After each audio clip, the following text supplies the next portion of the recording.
Oo. Imagine if Yeah. you're in a marriage na wala na nga kayong pera or you're trying to make ends meet.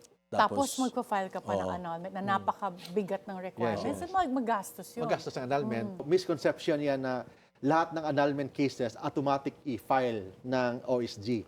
Malas ka, for example, nag-file ka ng annulment, nag-grant yung annulment mo, then Natapat sa yung lawyer.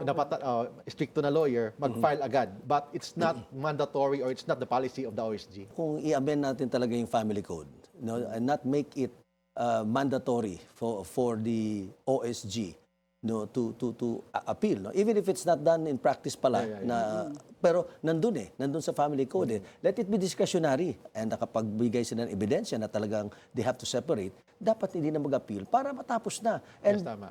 their lives can move on. Diba? Human compassion kasi dapat talaga, as sinabi mo na nga, sinabi rin ni partner, should also play an important component here.